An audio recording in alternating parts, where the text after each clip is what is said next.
Venimos del estado de Chihuahua, Ciudad Juárez, México, la ciudad más violenta de México o del mundo después de una ciudad en Afganistán. En mi ciudad mueren 10, 15 personas diarias y hacemos apicultura. En mi ciudad, en mi región, se sufre medio año sin floración,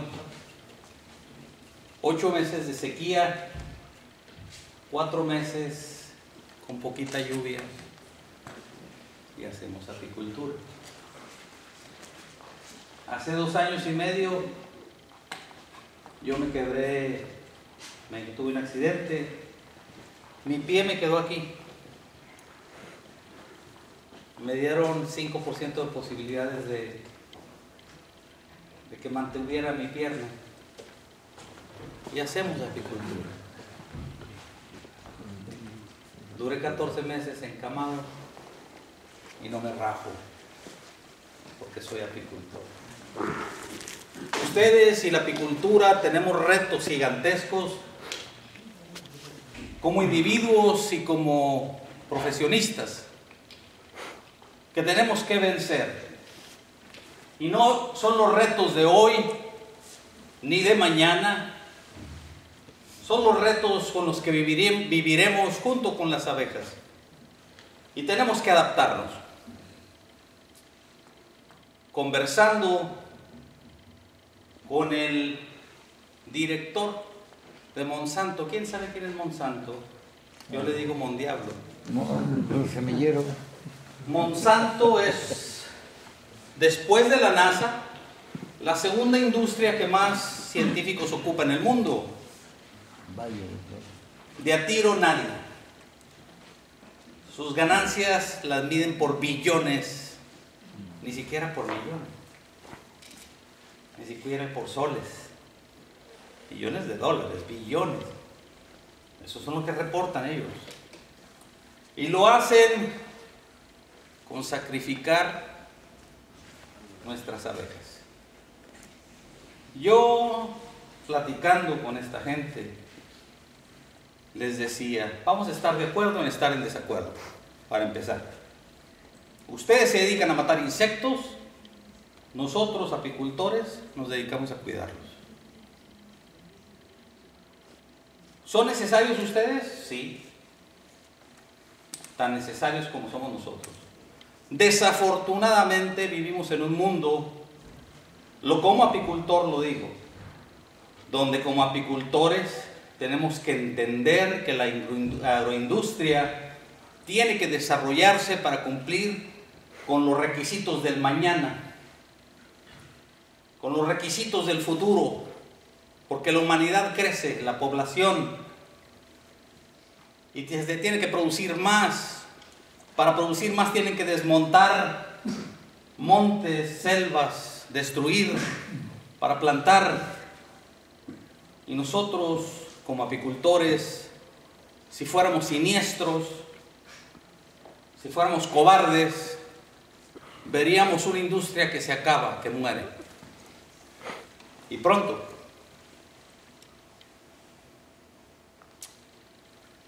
Veríamos una situación de alto riesgo en el que no vale la pena invertir.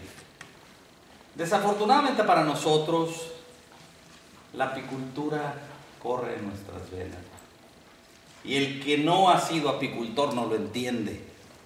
Yo le digo a la mayoría de la gente, cuidado, no le entres a esto, esta es una gran adicción. ¿Sí o no? Sí. ¿Te va bien?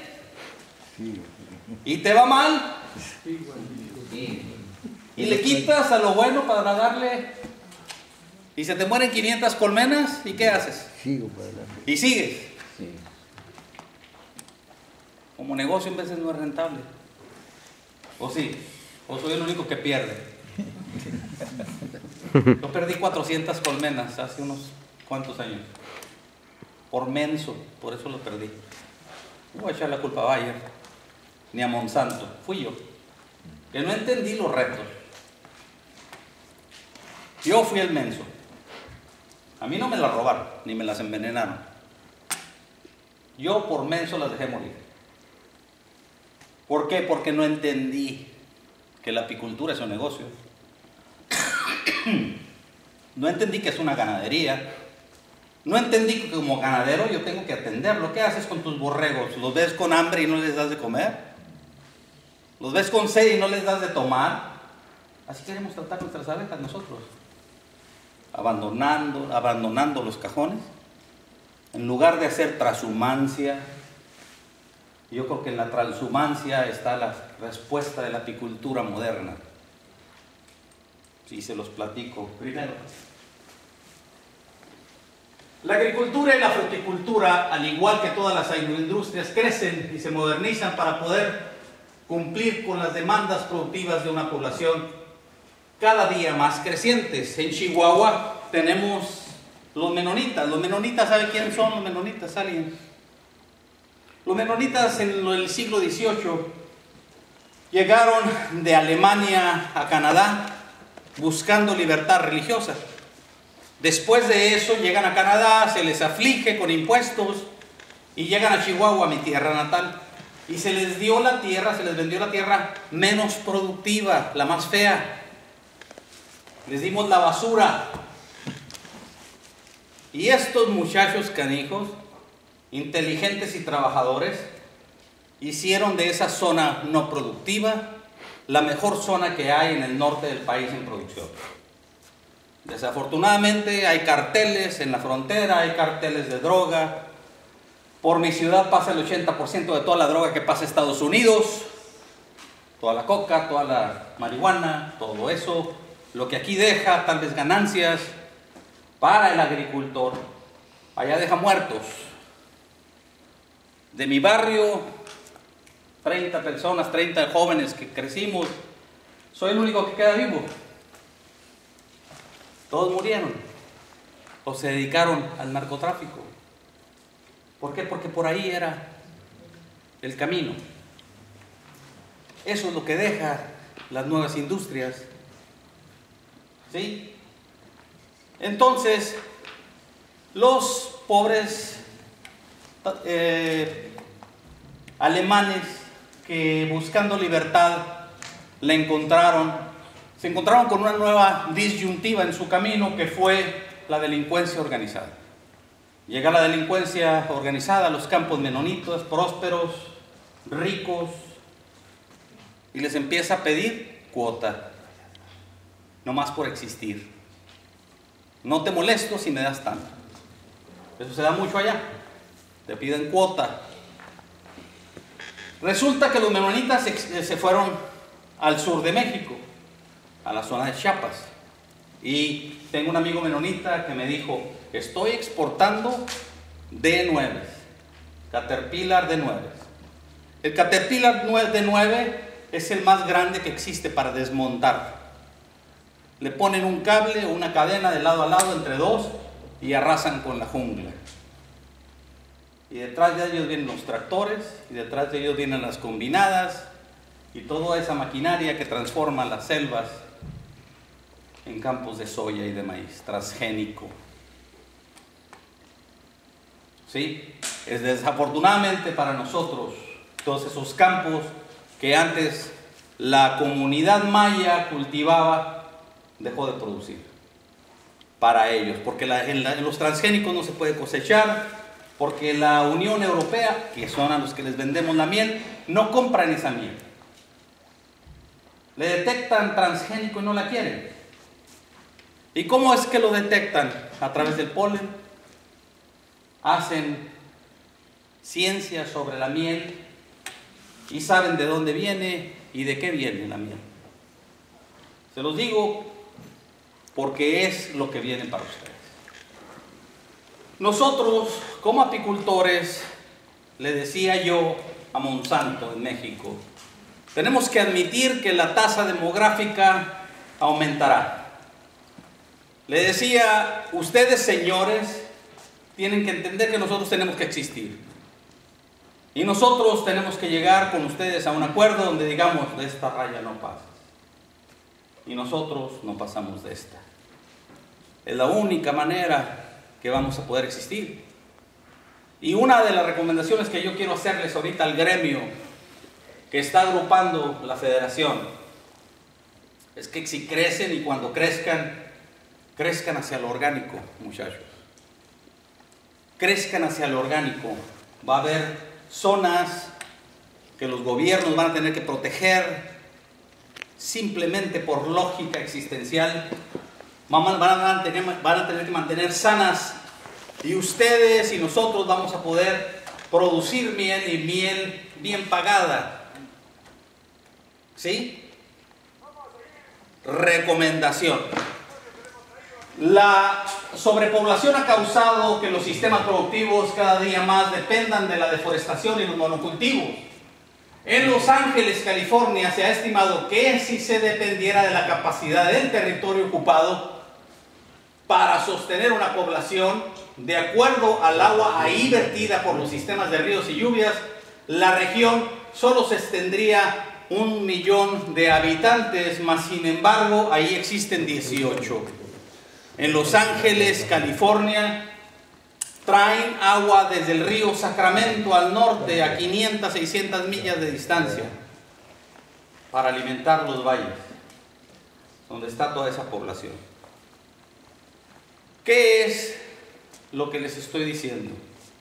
Que detrás de cada ciudad, gran ciudad, existe un gran esfuerzo y existe algún ecosistema que está siendo destruido para alimentarse.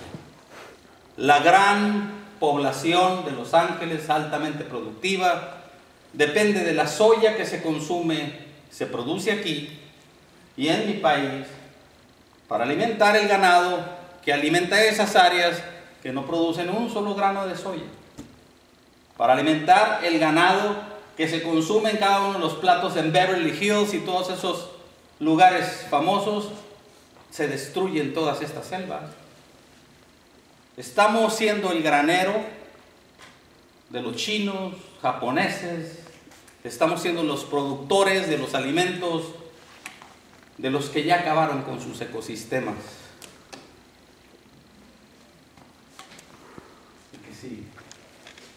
Fue en el año 1798 cuando un estudioso británico predijo que la población mundial no podría sustentarse sino hasta mediados del siglo 1900. Tomás Malthus predijo que la población terminaría como con una bomba demográfica que de no atenderse aniquilaría la humanidad en una gran hambruna. Entre los años de 1950 y 1984 se dio la Revolución Verde. ¿Qué fue la Revolución Verde? La Revolución Verde empezó a tecnificarse el campo. Y ustedes ahorita en Perú y en los países que nos consideran subdesarrollados han iniciado esas revoluciones. Y uno de los productos de la Revolución Verde es la polinización. ¿Por qué la polinización? Porque para poder producir, se ha dado cuenta en esta Revolución Verde que se necesita el insecto. Y el insecto, en nuestro caso, es nuestra abeja. Nuestra abeja se ha convertido en un vehículo para transportar el polen, para que las plantas produzcan más. En Estados Unidos, el apicultor, de ser simple productor de miel, se ha convertido en un polinizador. Su economía, sus ganancias salen de la polinización, no de la producción de miel. Y para allá vamos todos. Preparémonos como apicultores para hacer esa transición. No regales tu trabajo. Tu trabajo vale. Pregúntenle al Señor cómo va a repoblar sus 500 colmenas que le mataron polinizando, en el esfuerzo de la polinización. Su trabajo vale, y claro que lo vale. Cotícense bien, cotícense, hagan un buen servicio, porque la agroindustria está aquí y está para quedarse. La revolución industrial en el campo está aquí y necesita mejorar para poder cumplir con las expectativas mundiales, para acabar con las hambrunas. Se ha transformado la agricultura a través de la revolución con un incremento de 250% más de alimento sin explotar más tierras, simplemente con cambiar arados profundos, maquinaria que puede con más tierra. Y eso es debatible porque los arados profundos acaban con las floras que están abajo, con las simples lombrices que ahora sabemos que son benéficas. Y hay un debate de qué tan sustentable es esto. Pero con ello se evitó por el momento en que sigue la hambruna. La población desde la gran revolución verde se ha incrementado por 4 billones de personas. 4 billones de personas. ¿Y la Tierra sigue creciendo a ese paso? Me pregunto. ¿Ya emigramos a otro planeta o qué estamos haciendo? Estamos destruyendo las selvas, estamos destruyendo los mares. Estaba leyendo antier que todo el océano Pacífico ya está contaminado de radiación de Japón. Todo el pez que sacamos de aquí. ¿Y cómo vamos a dejar de comer pescado? ¿Cómo vamos a dejar de utilizar el mar? Y a eso le llamaron revolución en un momento. A eso le llamaron progreso. La energía limpia, le decían, la energía atómica. Y yo no estoy en contra del progreso, ni la tecnología. Yo estoy en contra de los malos manejos de la tecnología. Y para mí, la energía nuclear deja mucho a desear.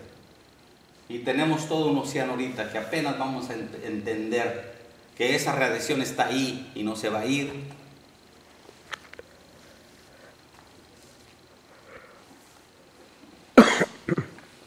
El precio que en los ecosistemas, y en especial para la apicultura, es devastador. Aunque pudiera ser debatible los pormenores sobre la producción de alimentos baratos por provenir muchos de los fertilizantes de los hidrocarburos, esa producción barata, apoyada por ahora los órganos genéticamente modificados o OGMs, los agroquímicos que los hacen exitosos, nuestro planeta paga hoy por el progreso de mañana y paga por nuestros excesos.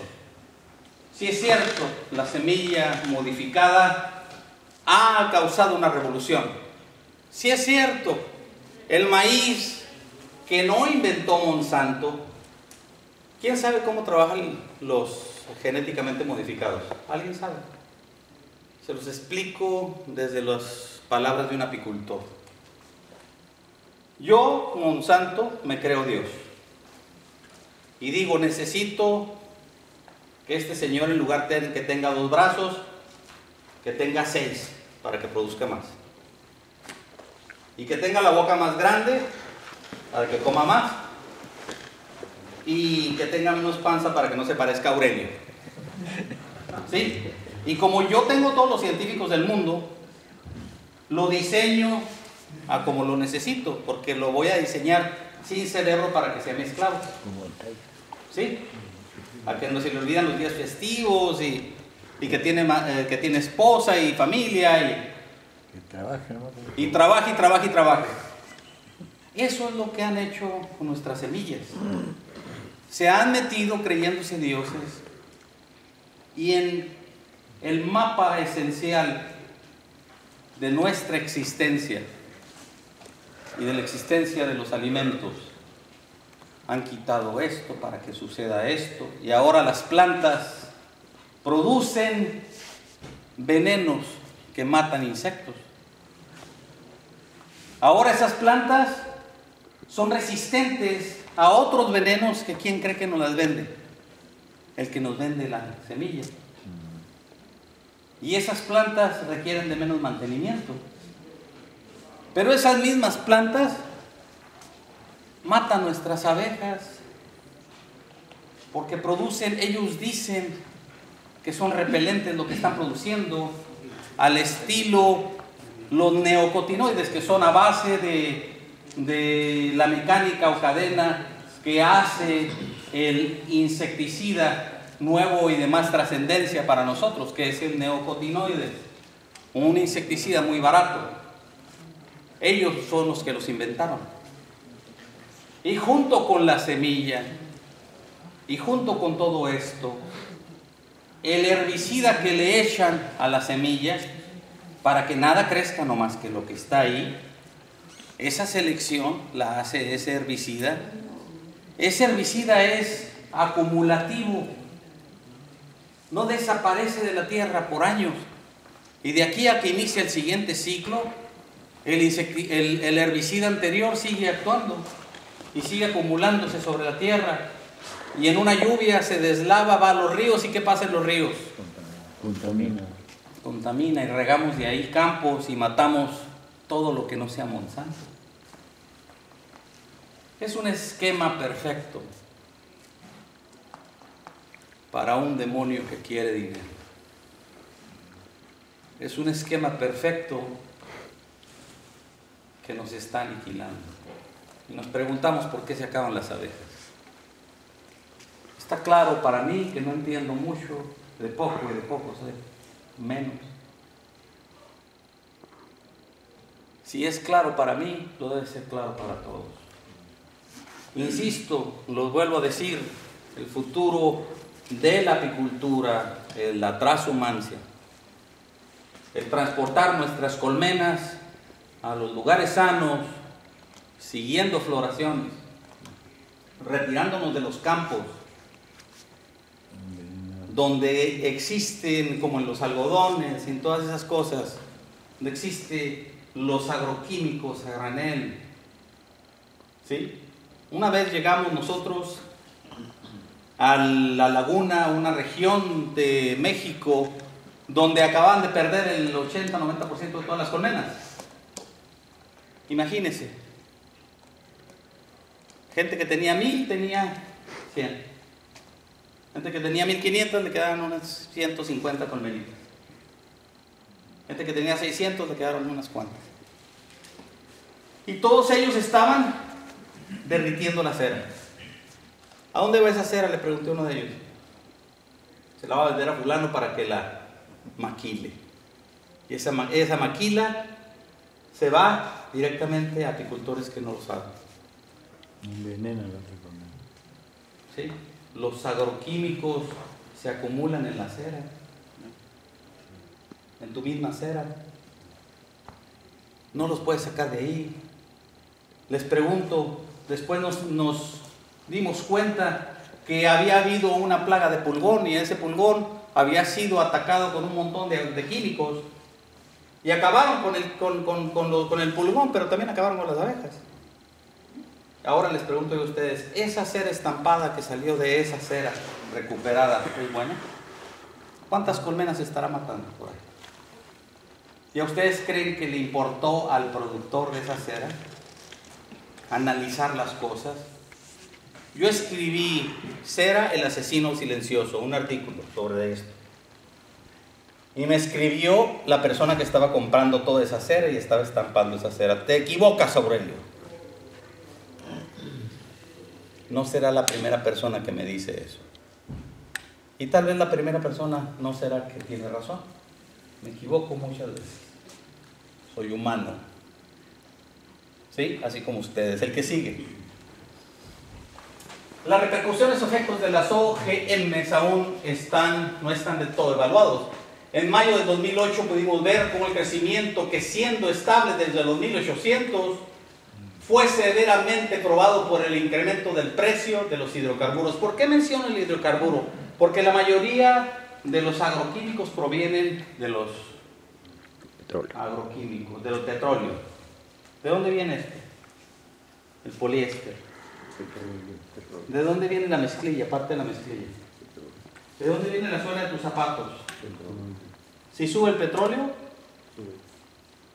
si baja el petróleo, si se empieza a acabar el petróleo, como dicen que ahorita se está acabando, ¿qué va a pasar? También los fertilizantes. ¿sí? Lo que hace posible la gran producción, el diésel que le echan a los tractores para producir, la gran maquinaria que se utiliza para la revolución verde que produce el alimento barato, se mueve a través del petróleo.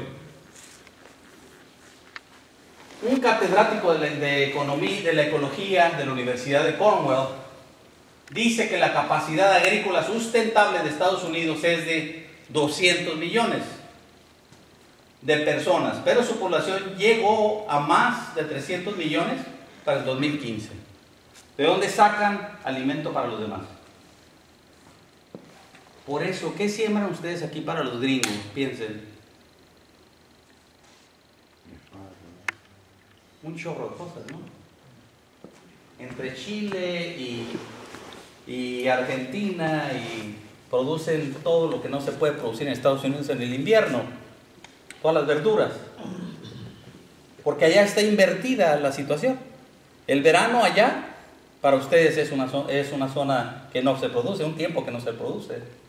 Es al revés, ¿sí? El invierno allá inicia en septiembre, cuando ya empiezan las temperaturas a bajar de tal grado que no se puede sembrar nada, excepto por Florida y unos cuantos estados, y la mayoría de las verduras y de las frutas provienen de estas regiones y se sostienen a través de nosotros y de nuestra polinización. Se sostienen esas producciones, ejerciendo presión sobre países distintos para que estos, aprovechando el mercado surgente y pujante, tomaran lugar como productor y no como consumidor el que sigue. Aunque esto suena alentador y prometedor porque nos deja ganancias, el hecho de poder proveer y crear ingresos para nuestros países, el precio que nuestras praderas, bosques y selvas y parcelas tendrá que ser evaluado para las siguientes generaciones. La sociedad estadounidense tiene uno de los estándares más grandes, más altos y con mayor poder adquisitivo, y por ello demanda y dicta políticas de producción en nuestras tierras y ganados.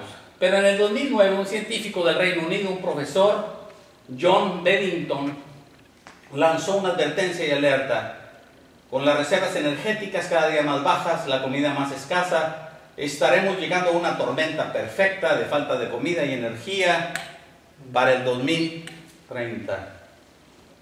Un profesor, un estudioso nos dice eso, ¿sí? ¿Y qué creen? Nosotros somos los que les vamos a salir adelante, y las agroindustrias nuestras son los que les van a producir, y nuestras abejas son las que van a polinizar. Póngale precio a su polinización. Sea inteligente, entienda que en una agroindustria que no se controle, tenemos que controlar nosotros de nuestra parte la situación.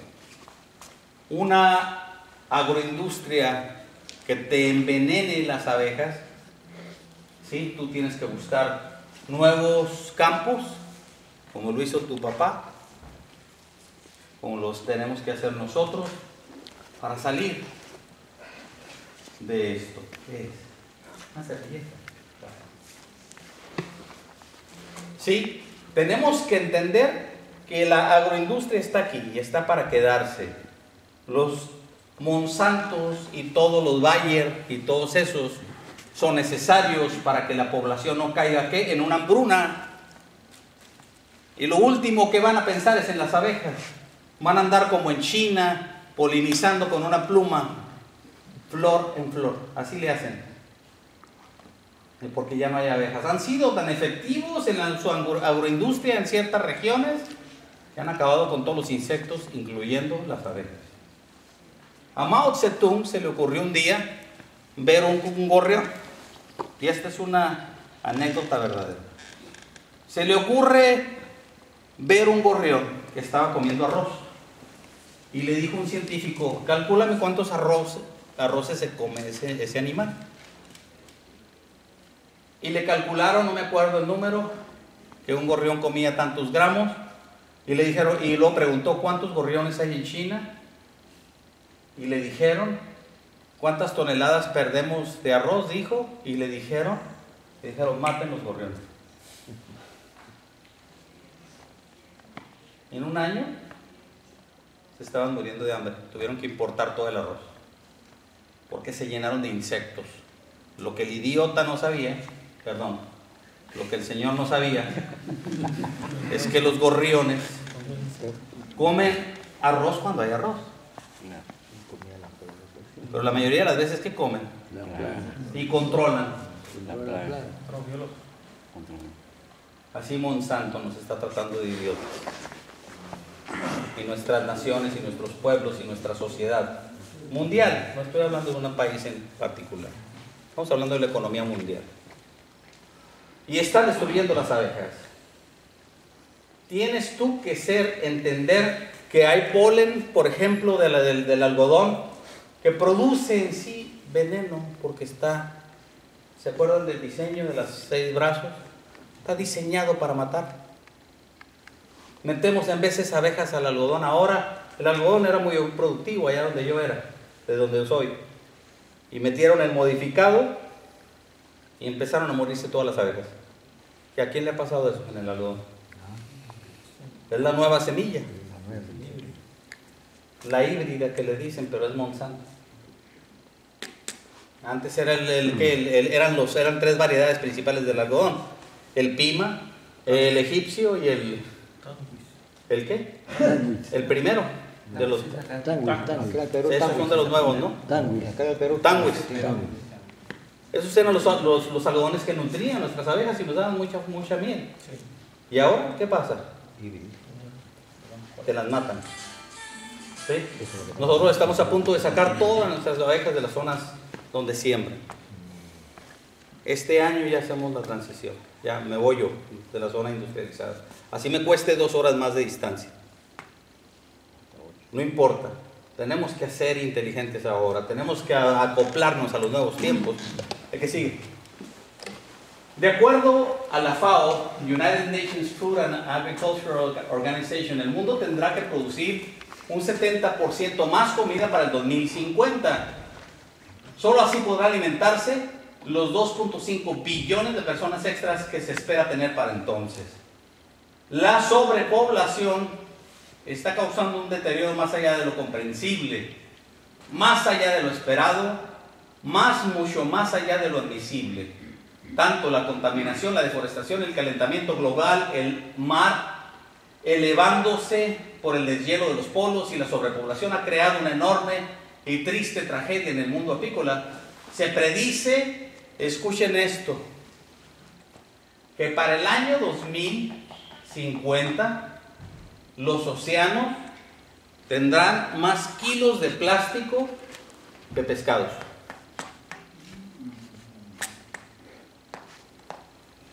Ahorita hay islas enteras flotando en medio del océano de puro plástico.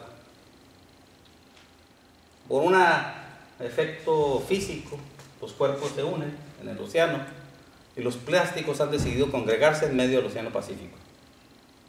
Y hay zonas gigantescas llenas de plástico flotando. ¿Y el plástico cuánto dura? ¿Y de dónde viene el plástico? Petróleo. Es un desecho del petróleo.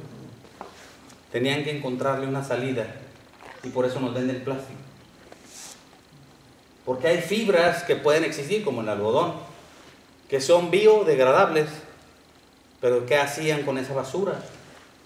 Hay maneras de fertilizar como le decía mi abuelo fertilizaba sus campos con estiércol, composta, le decía él. Toda la hoja que se caía la ponía con el estiércol y cubierta con cueros viejos de vaca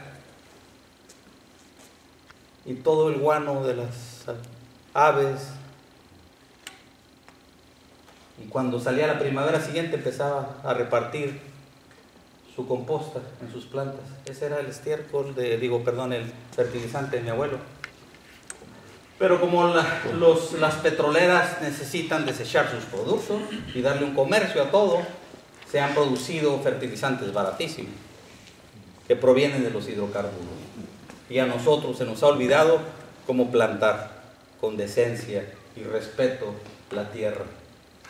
Nuestros antepasados, yo le platicaba, a unas personas. Un día, en una ocasión, me tocó ver a unos apaches que íbamos a iniciar a construir un edificio y una persona me pidió permiso. Yo era el superintendente de obra.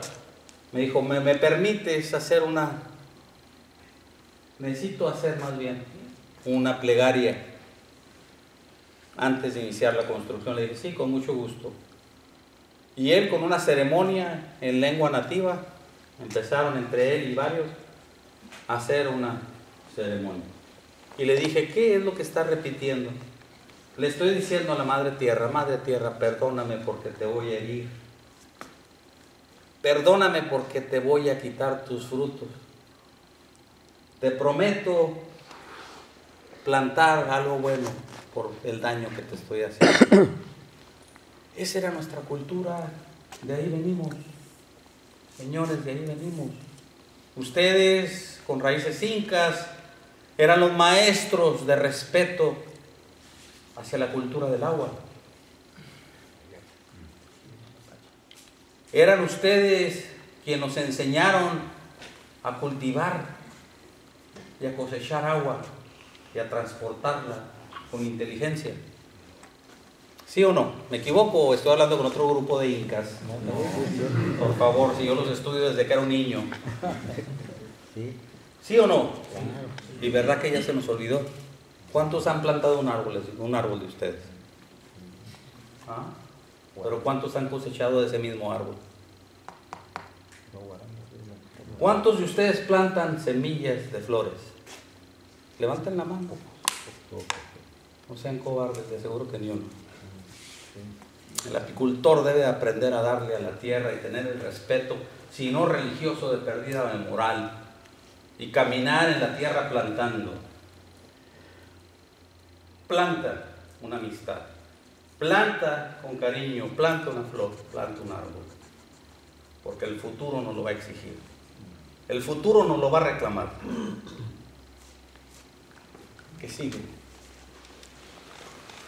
La tierra está agonizando y es a nosotros los apicultores de este siglo a quien nos tocará ver los cambios drásticos destinados para la humanidad.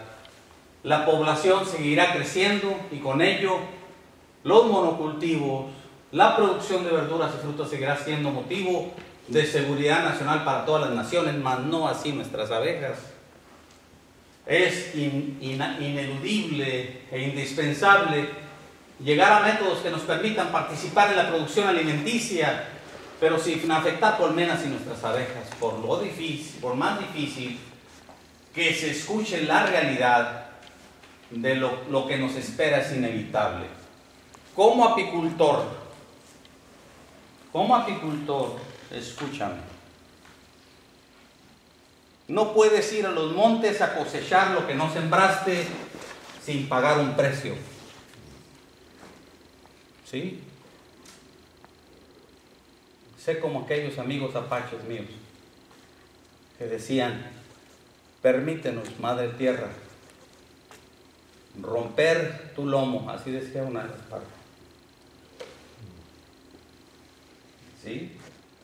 Y plantar hierros, pero te prometemos que plantaremos y reemplazaremos lo que te quitamos.